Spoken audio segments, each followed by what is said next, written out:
It is safe to say that I'm a huge fan of this franchise. I played KCD 1 3 times and KCD 2 4 times, spending countless hours with Henry. I simply love how these games feel like, and I would like to see this franchise continue forwards in a form of KCD 3. In my mind, there is no reason not to make KCD 3, particularly since it would feel like a natural end of Henry's story. Also, KCD 2 heavily teases stuff from Hussite Wars, particularly at the end of the game where you can hear a Hussite hymn chant, Ktoś su Boży bojownicy, which is Ye who are warriors of God. And let's not forget that we need to deal with Eric as well. So, more than enough reasons to do KCD 3. Now I know Warhorse probably has their own vision how to wrap things up, and I have no issue with that. Still, I have a desire to express what I would like to see in KCD 3, and this is pretty much what the video is going to be all about. Essentially, I want a third game, ideally building on KCD 2's strengths. One important thing to consider when talking about these things is, well, I won't be doing a deep dive into history in order to justify whether or not the gameplay mechanics I'm about to suggest are viable or not. I will give you a basic overview and reasoning why I think stuff can fit, but honestly, I don't really care about the story in this sense, I just want to see these mechanics come alive. One thing to take into consideration is my assumption the game will take place during Hussite Wars, and this is what I'm basing my ideas off. That being said, some aspects are completely independent from this particular assumption and can be applied regardless of the main story. Again, I'm talking mostly about gameplay features, so most of them, if not all of them, can be implemented completely independently and can fit in any environment. Right, now that I'm done with this explanation, let's get on with the gameplay features I'm suggesting we should see, or rather I want to see in KCD 3. I would consider having a main base of operation to be an amazing thing in the KCD 3. We already get small hints from Hans in KCD 2 promising Henry an estate or two, so why not capitalize on it? Not to mention, if we take timeline into consideration, the siege of Sukdal is happening in 1403, and Jan Hus was executed in 1415, while the official start of Hussite Wars is the year 1419.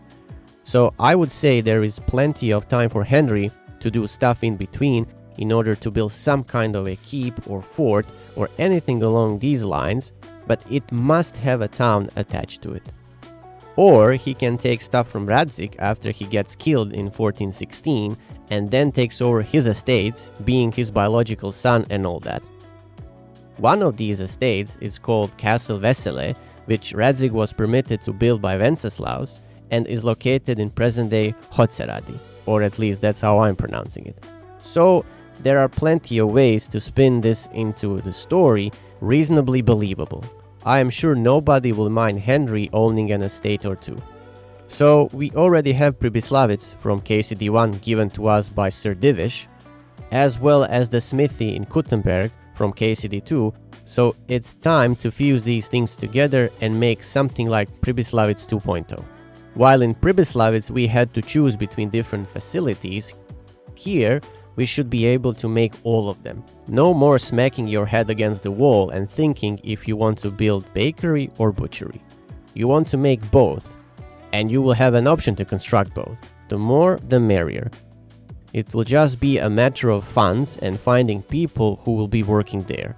Pretty much the same as it was in KCD 1. Ideally, like I previously mentioned, there should be a fort and a village next to it. I am looking at Sukdal as an inspiration, but the village should be much closer to the fort itself. The reason is very simple. We just want to be able to interact with the people who live in the village as fluidly as possible, without using a horse to quickly reach the village, which is something you have to do in the case of Sukdal and the nearby village. I would say that would be the main setup. I was thinking cramming everything in a castle, but that would be impossible. It just doesn't make any sense, to be honest. Also, the setup doesn't have to have castle to begin with. It can simply be Pribyslavitz 2.0, but for this particular purpose, I will be using castle and village combo. All that matters is that from a gameplay perspective, we get something like a main base. From here, we can introduce various facilities in order to gain income, which you can use for further upgrades of your estate or flat out buying stuff for yourself. The castle or the fort should have living quarters of some kind, smithy for Henry to make his stuff, alongside with armory and foundry. Truth to be told, there can be another forge for armory and foundry in the village, just like in Pribyslavitz, so this is up for debate. Then there should be a garrison of soldiers, which should be used to defend both the castle and the village. See, this Hussite war period makes Bohemia pretty much enter free-for-all mode. The invading crusaders can easily pillage and roam the land, particularly what soldiers call living off the land. So you gotta defend your stuff, and that's where garrison comes into play. But regardless, having a garrison to defend yourself is always a good thing, no matter what. So, considering I want the village to be near the main fort, I reckon constructing a simple wooden wall around it would be amazing, with some sort of a gate where you can enter the village. Think of Nabokov and the walls around it. Nothing fancy, but it's still a wall. That gives us the ability to fend off potential attacks from a raiding party. In that sense, the garrison could be moved to the village itself. Maybe make it in a way that one side of the village has a natural defense, like a river, which is not that easy to cross, and then you are left with only 3 sides to defend. I mean, the possibilities are endless how to do it and what kind of layout to introduce. Finally, there should be stables for pebbles and a place for mud. I mean, you gotta feed the boy, so it is what it is. Now, the village itself should have a mill and your usual facilities like tavern, bathhouse, bakery, butcher shop, the usual. Then we have a farm where you can house animals for either meat or animal products, trader whose job will be to sell our stuff that we produce, and anything else we would like to cram in that little village. As for the other facilities, you can just take a look how Pribyslavitz look, and that's basically my reasoning here, minus the woodcutter's camp, since we will be buying materials like wood and stone directly, so there's no need having them next to the village. As it's the case with Pribyslavitz and Kuttenberg smithy, we will start from nothing or bare minimum and then work our way forward, hiring people to work in the village, making sure we have a sustainable estate. Every facility will be eligible for a couple of upgrades, as in you start with small wooden cabin and then you upgrade it to a stone building or you give it a second floor, something like that. The point is to have a money sink where the investment will generate more income, which will allow us to make other upgrades. You could even introduce convoy system like in AC3 or AC4, where we are selling goods to make profit. Having quests from NPCs that live in the village, just like in KCD1, is also desirable, and that will enrich the whole experience. The quests will mostly be formulated in terms of errands, which is something along the lines of go buy this or go help with that. That kind of stuff is pretty much what you would expect. Maybe there could be a chain quest for all the people in the village, namely NPCs that have a name, which makes it even more personal. We can also bring judgments like in Pribyslavitz, where Henry can sort out possible disputes. The more interactivity with the village and its inhabitants, the better. As far as the services that you can find in the village go, I already mentioned some like armorer and trader. We can however introduce new stuff like Fletcher and Dice Maker. I am especially interested in a Dice Maker NPC because I would finally like to make my own dice instead of finding stuff in the wild. It's pretty much obvious someone has to make these dice, so having an NPC who can do that feels about right. Not to mention, it would be very, very cool. That role might be reserved for the miller, for example, who as per usual can be defense but also dabble in this type of stuff as well. This would 100% elevate the dice minigame to a point where you can have several dice combos ready at your hand.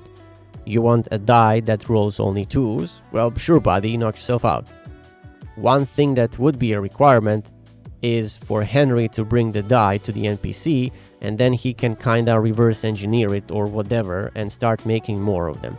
Also, there might be a limitation imposed to only make maximum 3 of the same die, for example. These are just broad suggestions, but the possibilities, as you might imagine, are endless. So pretty much, like I've said, I want to see from the Ashes DLC and the Legacy of the Forge DLC merged together in order to make the ultimate reconstruction and management sim. I don't think it's difficult to achieve, it's just a matter of increasing the scope, but definitely doable as far as I'm concerned. Henry is a great blacksmith, but he specializes in weaponsmithing for the most part.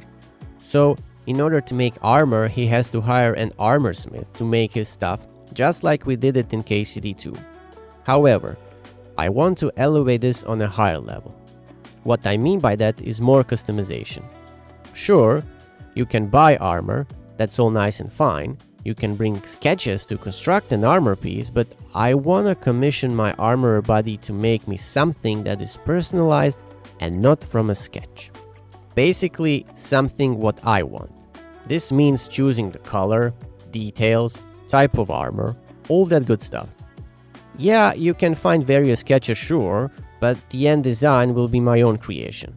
The interface can be the same as when you're upgrading your house in KCD2, only here is gonna be armor pieces, not building elements. So for example, I want this type of cuirass with this particular design and color, this type of sabaton for example, or this helmet with visor type of my own choosing, and so on and so forth. Basically, every piece of armor personalized. We don't have to go wild, but the bare minimum would be color, details or accents, and perhaps a shape of it. Obviously, it would be nice if I could go with one type of greaves and another type of sabatons, as in mixing different styles, but that might be too much and it might not make a lot of sense, to be honest. It's best for the most part to keep the current setup that we have in KCD2 in terms of equitable armor pieces, unless we can squeeze in something else. That is something I'm leaving for them armor smithing experts to explain. I'm not going too deep into that stuff. The armor types that you can make will depend on the level of your armorsmith. For example, you cannot make level 3 Magdeburg or Noble cuirass immediately. That's silly. Initially, you will have access to the most crappiest of armors you can possibly imagine, but even that crappy armor can be upgraded to level 3. Obviously, it might not offer the same level of protection like, I don't know, Milanese style armor at tier 3, but that's item progression for you in a nutshell. One interesting idea I'm churning in my head is having the ability to max stats on any armor type just because it was custom made by the armorsmith. The drawback would be the charisma you might get from these types of armor. Makes sense because more prestige looking armor will offer more charisma. The protection level might be the same, but other bonuses should be lacking. There has to be some kind of a drawback in the whole system, otherwise it wouldn't make a lot of sense. Or maybe it doesn't have to exist, it's just something to consider in the grand scheme of things. One example where radical design change is not needed would be the chainmail with a coat of arms. For example, you can allow me to put my coat of arms, whatever I want. Just like we are painting stuff on the shields, it would be nice to make a chainmail and then slap the coat of arms I want. Also, the influx of these invaders during Hussite wars coming from all over Europe would mean that other types of armor and armor making conventions might be available for crafting. You can bring an armor piece to an armorsmith and then he can reverse engineer it and make it for you. That's awesome. I should say right from the get-go that I'm certainly not a medieval armor expert, so this is just an educated guess that we can find different types of armor styles and designs in different nations. I mean, comparing Magdeburg and Milanese armor pieces certainly gives you the idea of what I'm talking about. Also, in terms of the First Crusade, a vast army of crusaders was formed from all parts of Europe, largely consisting of adventurers attracted by the hope of pillage. So this tells me it's very plausible that one could expect to see different armor designs, particularly from a wealthier crusader, which means more designs and reverse engineering in order to craft yourself the best possible look ever. In addition to armor, we can apply the same principle to regular clothing. You can hire a tailor, make him a shop, and he will make stuff for you based on your designs. Now, why am I mentioning all this? Well, the reason for this particular mechanic is very simple. We like dressing up Henry a lot, and we like showing off different designs and setups. Obviously, I'm a mega pleb in that sense. I only like to wear black stuff, and yet I had issues assembling an outfit that would reflect my desires, particularly in the armor department. With this, we are basically making sure everyone can do whatever they want. Naturally, the colors and designs will be along the established historical accuracies in order to retain that medieval vibe, so to speak. I'm really not interested in seeing pink armor or any of that nonsense in the base game. Mod it if you like, but that's where I draw the line. So to recap, through armor smithing as well as tailoring, the possibilities in terms of crafting and customizing apparel can be endless and give you even more stuff to do in-game, which can only mean more time playing it, as well adding more depth to the system that wasn't really a thing in both KCD 1 or KCD 2. Same logic like with clothing and armor 2.0 applies here with weapon customization. I can make sword, yeah, that's true, but let me choose pommel, guard, handle, and the blade style. Henry is a swordsmith and he can pretty much make whatever sword he wants. So why not have different sword element combos? Let's say I want blade from Radzig's sword, a guard from St. Valentine's sword, and hilt from, I don't know, St. George's sword, for example. This sword probably looks like ass, but you get my drift. Then you take the pieces, assemble them, and voila. You have an amazingly unique sword and you can name it as well. This level of customization would simply be amazing. As far as damage goes and all the other stats for the sword and weapons altogether, it would mostly be reserved for blade and guard when talking about sword. Other elements are here for the looks. So, in the stat department, the main source of stats can be the blade for damage and the guard for defense, whereas the rest of the items would just enhance the look of the weapon. Same thing goes for any weapon that you can forge. Also, let's not forget about daggers too. Henry should be able to make those, so we had that as well.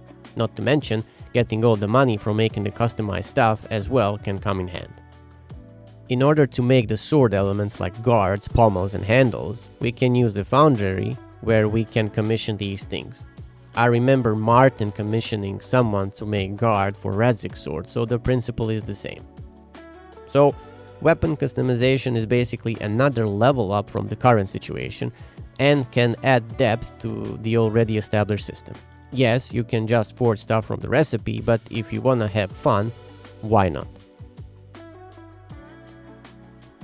I would very much like for KCD 3 to be even bigger than KCD 2. But when I start thinking about it, I realize this might not be easy to pull off. Mainly because of the nature of Hussite wars. In 15 years, there were 24 major battles. This can be then reduced to roughly 7 battles that have a huge importance to the whole conflict. Sudomir, 1420, Witkov Hill, 1420, Kutna Hora, 1421, Aussig, 1426, Takov, 1427, Domažlice, 1431, and Lipain in 1434. Even if we were to participate in only half of them, the map would be gigantic. Not to mention, they aren't concentrated in a single region, but rather all over Czechia. I mean, don't get me wrong, I don't mind having a huge map for Peasant Simulator 3.0, but even I can realize it's not that reasonable or easy to pull off. So that got me thinking, what can be done in order to offset this problem? Well, one thing that comes to my mind is having several smaller maps which we would only visit during the major battles. You simply do the fighting, whatever it might be, and then basically that's it. As for the rest of the game, we would have 2 to 3 big regions that we are going to be permanently engaging with. So let's say one big map would be Prague and its surroundings, something similar to Kuttenberg region. As far as the regions go, I would assume the story would dictate where the placement of these maps would be. In terms of our base, that also might be a separate map altogether. Then again, less loading screens is desirable, so that also needs to be taken into account. But whatever might be the case, I would very much like to see bigger map compared to KCD2, but I also realize this might not be that easy to pull out. Naturally, the map size depends on the story as well. My assumption is based on Hussite Wars, but whatever may be the case, I just want more, and that's basically it. More points of interest, more stuff to explore, more stuff to interact with. Pretty much what we have in KCD2, but bigger. Now, how bigger? It's hard to say, but definitely bigger.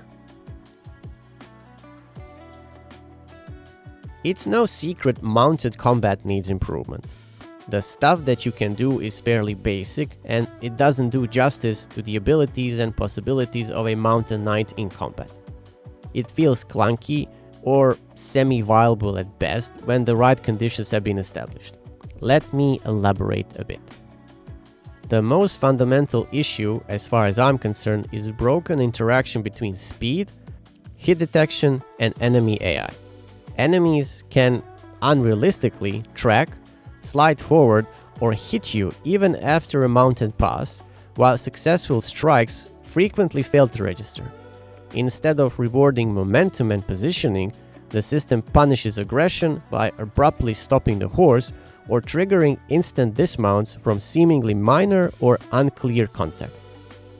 This undermines both realism and player trust in the mechanic. And that's why I rarely use mounted combat. Weapons, on the other hand, on horseback further expose the system weakness. Melee combat lacks consistency, with short weapons being impractical and even polearms failing to behave as true cavalry weapons due to poor range handling and animation timing.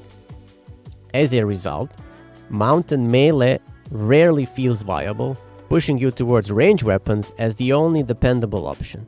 And even then, horse stamina, survivability, and perk investment rarely provide enough payoff to justify mounted combat over dismounting and fighting normally. Compounding this is the absence of meaningful mounted enemy opponents or cavalry encounters, which strips mounted combat of tactical depth and fantasy appeal. It really feels like an underdeveloped feature. All the theory is there, but mechanically it's brittle, poorly balanced, and overshadowed by the far more polished on-foot combat system. In short, hit registration and AR targeting, overly easy dismounts, and weapon usage limitations are the major issue here. I'm pretty sure folks from Warhorse are aware of this, but I have to mention it because that's the whole point of this video. So my comment on all this is we really need to fix mounted combat, because in the medieval times that's a number one thing they all do, and essentially right where we are at the moment in KCD2, it's not a great place to be. In KCD1 it was a bit better, but still, I just feel like mounted combat needs version 2.0 in order to feel properly like you would expect if you were in medieval times and handling a horse, because it's a huge asset and it just is underused in my opinion. I don't really know how to approach this handgun situation thing. I want to utilize this weapon so much, but the drawbacks that it has are crippling it.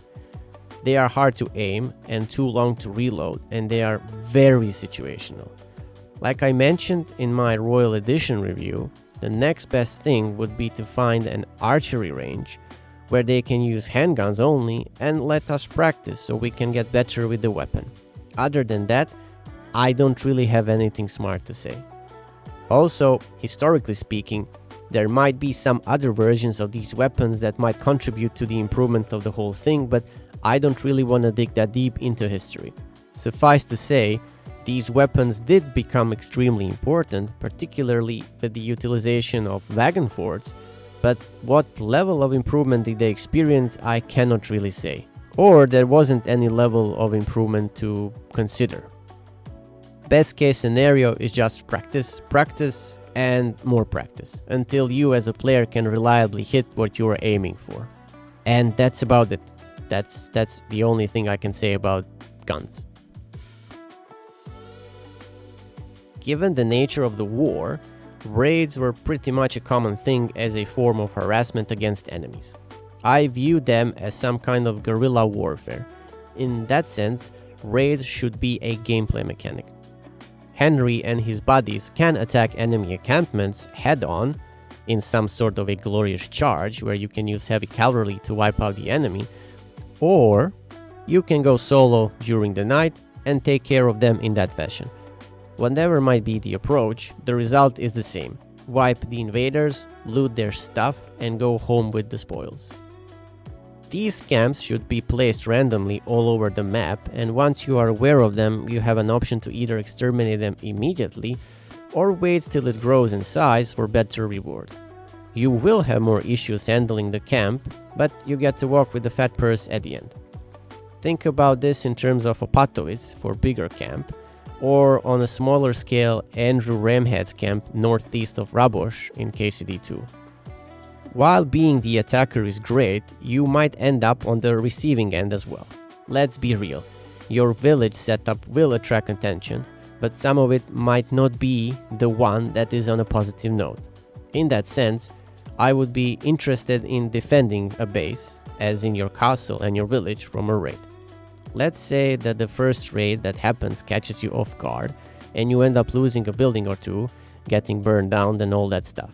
It's a nice way of being informed that these things can happen. That should motivate you to build some kind of a defense around your village. So, next time these raiders come, they cannot just walk in as easily as before. On the other hand, if you are not taking care of this, you might end up losing more than houses. Invaders might kidnap the inhabitants of your village, burn more structures, or even kill some of the NPCs. This gives us a way to showcase the turmoil that is happening during these times, but on a smaller scale. I believe this might introduce a bit more dynamic into the game. Usually in KCD2 things are as is and they are not changing unless you are the one who is pushing the change or the quest line is. However, stuff here is a bit more unpredictable, but it still gives you enough control over the situation. It might be a very nice addition, but again, we need to wait and see how this thing will impact the world as a whole and then decide whether or not if it's a good implementation or not. But let's keep it in mind just so we can think whether or not this can be implemented at the end of the day. Speaking of raids, and continuing in that tone, I would like to participate in more sieges and experience larger battles. I absolutely love defending Sugdol, defeating invading forces wave after wave. It was an amazing experience. In that sense, I would like to see more. That's why I have suggested that the main base should be affected by this particular system, because there would be a continuous opportunity to experience this on a continuous basis, so to speak. Now, you might be thinking, well, Chom, your village is small, it's not that easy to defend it with such a small force. And you would be very wrong, because in 1420, Battle of Witkovhill happened, which is now called Zizko, where 8,000 invaders were repelled by around 200 defenders. So it is possible, it's just a matter of terrain configuration. I already suggested that the village has a river, meaning it needs to be defended from only 3 sides, but nobody says we cannot make the geography in a way that suits the gameplay requirements, as well as historically accurate to withstand such a siege. Anyway, back to sieges. What I'm saying is, I wanna do more of those. It would be even better if I can command the defenses by placing men on the ramparts, ordering them to shoot, etc. So, in that sense, the village might be a good proxy to keep experiencing this. But what if you get tired of this stuff? You really don't want to be attacked left, right and center non-stop, right? Well, you can just pay a ransom and you're good to go. The village will definitely be a good money generator if you're savvy enough, so anything is possible. In terms of large battles, those would be also very freaking cool. You can fight as a part of a cavalry group, smashing everything in front of you in a glorious charge, just like when you break the siege of Sukto. And, just like in that instance, if you lose your horse or you get dismounted, you fight on foot, so you can experience the full rage of medieval battle conditions. It would also be interesting to see Henry being an invader, as well assaulting the ramparts. We had something along the lines in KCD1 when we were sneaking into Talmberg, so it's very much doable. Overall, more sieges and more large battles will never go wrong in this particular setup, and I really want to see this thing being very much often as you can scram it inside the whole game itself. As I have already mentioned in my KCD2 Royal Edition review, there are several minor improvements that can be immediately utilized. Dice visibility and availability, book placement on the alchemy table, and reintroduction of the auto brewing, changed dry food model so it doesn't roll down the hill all the time, stuff like that. I already talked about it, so if you're interested, check it out. Use timestamps to navigate through that particular video. Again, these are just minor improvements. I would categorize them as quality of life, but still, it counts. It just ensures smoother gameplay. So if we see these minor improvements immediately in KCD3, that means that, developers are listening and essentially the experience is already better than what we had in KCD2. Looking at all the things that I have mentioned, I really went full pedal to the metal. To my defense, I just love this franchise so much. I want it to be as glorious as it can be. I want to see it grow, I want to experience that growth in real time, and I want to lose myself in KCD3 even more than I did in KCD1 and 2. I want it to be the best RPG of the decade, if possible, because I can clearly see the potential. And let me tell you, I bet my ass I'm not the only one who thinks like this. I'm not the game developer, and I can't really say if these things that I have described are doable to execute. I'm making an educated guess based on what these two games have already showcased. In that sense, I'm always leaning on the existing mechanics, and I'm trying to expand them as much as possible. The best example for it would be my main base of operation concept. Almost all of these mechanics have been observed in both games, so figuratively speaking, I'm just trying to cook them as separate ingredients in the same pot. They are great on its own, and with the introduction of some spices, like new interactions of already existing elements, they can produce an amazing stew that everybody can slurp like there's no tomorrow. Naturally, Warhorse probably knows the limitation of CryEngine, I wouldn't be surprised, as well as other things that are included in the whole endeavor of making a game, but a man can dream, right? So what gives me hope is that my dreams are somewhat based on reality, so who knows? Maybe they will turn into reality themselves. We'll just have to wait and see, I guess. As far as I'm concerned, my fingers are crossed, and I'm going to be a very patient man. So, what do you think? Did I list everything that you had in mind as well as I had, or I forgot something? Which gameplay feature would you like to see in KCD3? Post them down in comments below so we can have a nice discussion. Jesus Christ be praised. And that's it from me. Until the next time. If you're still sticking at the end of the video, the next thing I'll be talking about will be Diablo 4 Season 11 and everything that's happening around it, so stay tuned. Video is gonna come when I feel I did everything that I have to do in that game, and then I'll be talking about that as well.